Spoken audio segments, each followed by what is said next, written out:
Hey guys, what's up? Jake here back for another review. And today, I'm reviewing Spree.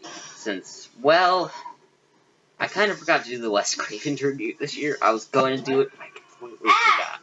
And this is kinda a few weeks late, but this is for Wes. I'm wearing a Nightmare on Elm Street Friday the 13th shirt right now. But, anyway. Also, I'm trying a new way with this stuff since, I'm actually sitting on a chair and everything, and yeah. But, anyway, let's get into the review. Oh yeah, and before I start, there will also be this new review month called Slasher Month. Not just reviews, but, you know, mostly. So mostly I'll just be doing all horror stuff in the month, mostly. So it'll just be put in this little playlist, and just check that out, because it'll be all horror. Because October. It's great. This horror movie begins with the best horror movie opening of all time. Hello? Our victim is Casey Becker, played by Drew Barrymore.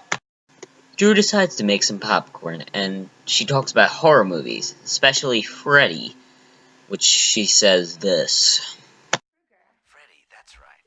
I like that movie. It was scary. Wow, well, the first one was, but the rest sucked. Yeah, that's probably how Wes felt after he wrote New Nightmare, since he felt Freddy wasn't scary enough after the first. Except for the third, he kind of co-wrote that. Ghostface says something creepy, so Drew hangs up like a smart person. No, you listen, you little bitch. You hang up on me again, I'll gut you like a fish, understand? After this, Drew runs around the house, and her doorbell. Who's there? Never say who's there in a horror movie. That's just common sense. You should never say who's there. Don't you watch scary movies? It's a death wish. See?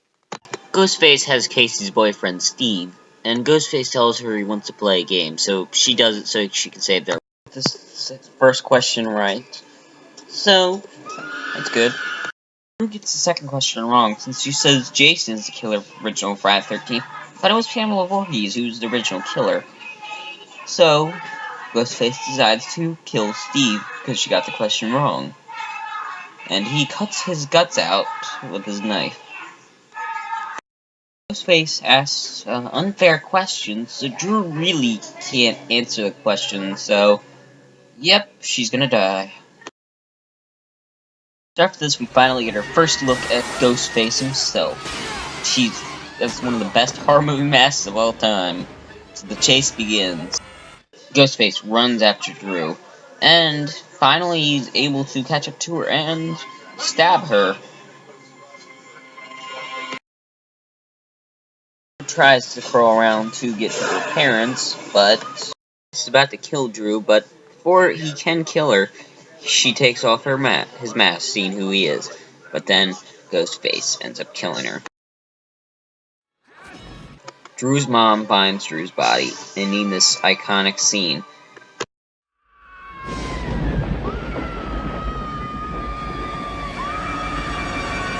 Start with our main character, Sidney Prescott, and then we see her boyfriend, Billy Loomis. He wants to get laid, but Sidney will only show him sneak peek.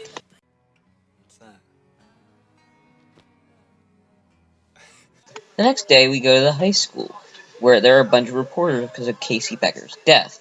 And we also meet the reporter, Gail Weathers, who is a main character for the Scream series. Sidney is called by the principal, who is also played by Fonzie. She and her friends decide to talk about Drew Becker's and Steve's death. Their friends aren't really too serious about people just dying and being gutted.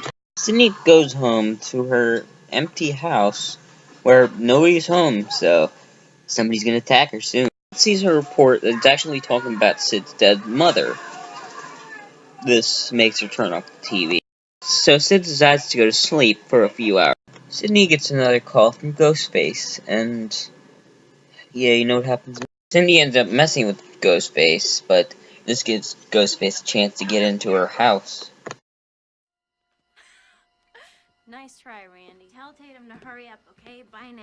If you hang up on me, you'll die just like your mother. Do you want to die, Sidney? Your mother sure didn't.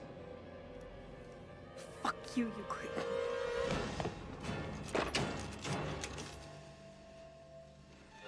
Ghostface is able to get in the closet to attack Sydney, but Sid is a badass, so she's good. Sid locks the door so Ghostface can't get in. She tries to call the cops, but her phone doesn't work, so she calls them from her computer.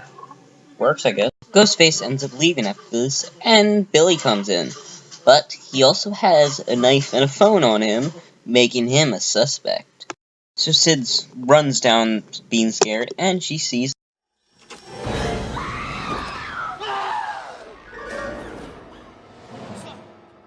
I found this. Dude, don't scare people like that. That is a real dick move. After this, they end up taking Billy away. He's now the lead suspect. This event, all the reporters are there, including Gail Weathers, and they decide to go out the back since, they want to dodge all those reporters since they suck. Gail ends up finding them, though, and trying to ask her questions about her mother, who's dead. And Gail's writing a story, and Sydney's pissed, so she gets a slap. Later that night, Sydney gets a call. Turns out Ghostface is in jail after all. Turns out, the next morning, that Dewey said that Billy's innocent. He decides to say sorry to Gail for, punching her in the face. And she says that Cotton Weary is innocent. She really does think that Cotton is innocent. And she thinks that somebody else framed him. During school, some morons are wearing Ghostface masks and scaring everybody. That is really disrespectful. Sid runs into Billy, and he says that she needs to get over her mom since she died over just a year ago. Meanwhile, Fonzie expels those two kids from earlier because that crap's disrespectful. You should die. It is not fair. Fairness would be to rip your insides out, hang you from a tree so we can expose you for the heartless, desensitized little shits that you are. And then in the bathroom, these two bitches are talking shit on Sydney behind her back. Bitches. In the bathroom, Ghostface attacks Sid, but again, Sid's a badass. Outside, Gail and Dewey are flirting because, trilogy. Because of the murders, they decide to close down the school. So now, Stu's gonna have a party, because we need a bloodbath. Later, the Fonz's still there, messing around. In there, he finds janitor Fred, played by Wes Craven. Not your friend. I'm sorry, but that is one of the best cameos I've ever seen. Not as good as Stanley cameo, but it's still really, really good. Face finally makes his move on the principal, and he ends up stabbing him 2, 3, 4, 5, 4 times in the chest. Then finally giving the final blow off screen. After this, we see Randy talking about formulas, which, god damn it, this is completely right. Save time. There's a formula to it. A very simple formula. Everybody's a suspect. You know what? That's probably my favorite line in the movie. After this, they show all the places are closing for curfew because murders. After this, the bloodbath begins. Ends up inviting the reporter, which, of course, there's going to be a camera in the house, so, yeah. Should I be worried? Not yet. After this, Dewey's sister goes down so she can get some more beer. Face isn't so too far, so we can kill the bitch. Oh, you want to play psycho killer? Can I be the helpless victim? Okay, let's see. No, please don't kill me, Mr. Ghostface. I want to be in the sequel. After calling Ghostface for the first time as a joke, she ends up getting stabbed, figuring out it's not Randy, or maybe it is, I don't know. And after this, she throws the beer bottles right at him, which Ghostface falls down pretty easy. After this, for some reason, she goes through the garage doggy door. This does give us one cool-ass kill, though, for her stupidity. And seriously, that's awesome! Good job, Ghostface. Good job. She died because she was stupid and she had big tits. Yeah, not the best way to die. For this, Billy comes back. Hope he got an alibi. Sydney and Billy are finally gonna do it. Good job, Billy. You finally got laid. After this, the teens watch Halloween, and Randy starts talking about rules again. For instance, number 1, you can never have sex. Number 2, you can never drink or do drugs. Never, under any circumstances, say, I'll be right back. because you won't be back. I'm getting another beer. You want one? Yeah, sure. I'll be right back. You push the laws and you end up dead. Okay, I'll see you in the kitchen with a knife. Dewey says that he's seen a car, and they think it's Sydney's father's car. And the principal hung and gutted. So, all the kids leave to go check his body out. They want to see it before they tear his ass down. The stupid kids almost end up running over Dewey and Gale. But, so after this, Gale goes in for a kiss. Nice job, Dewey. Nice job. You finally got a kiss from a reporter. They end up finding Sidney Prescott's father's car, and now they believe it's him that's the killer. After screwing, Billy and Sidney get all cleaned up. After saying he's not a killer, Ghostface comes up and he stabs him a few times, which should kill him.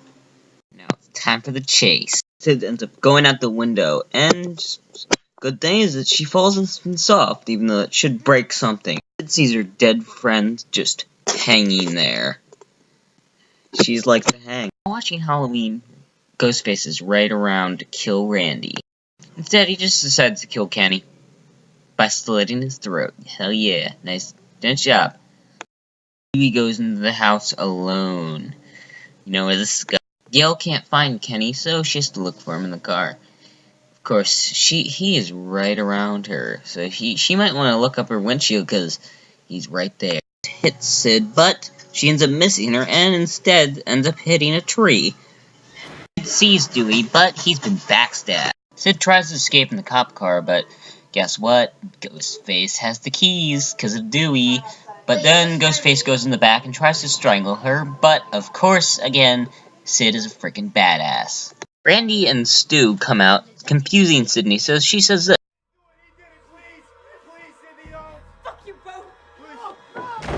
Billy's alive. He falls down the stairs, and Sid ends up giving him the gun because she trusts him. Then We all go a little mad sometimes. No, Billy! Anthony Perkins, Psycho. yeah, and Stu's also a killer. Surprise, Sydney. Says his motive is that Sidney's mother was fucking his father's. That made her mother leave. So that's his motive. They plan on framing her father, but this is the reason for this because he went crazy on the death anniversary. They begin stabbing each other because, you know, they gotta have a few marks. He's sick, for fuck's sake. You've seen one too many. Now, Sid, don't you blame the movies. Movies don't create psychos. Movies make psychos more creative. Actually, horror movies really don't infect anybody who isn't a psychopath already, so it only makes them more creative, like you said. So, it's technically right. The gun is gone because, well, Gale Weathers stole the gun, so, you know, he can shoot them and ruin their plan, but instead, the safety is off on the gun, so Billy is able to take her down with ease and knock her out. Because of this, Sid is able to get away, and she's also able to call the cops on both of them, so they won't be getting away.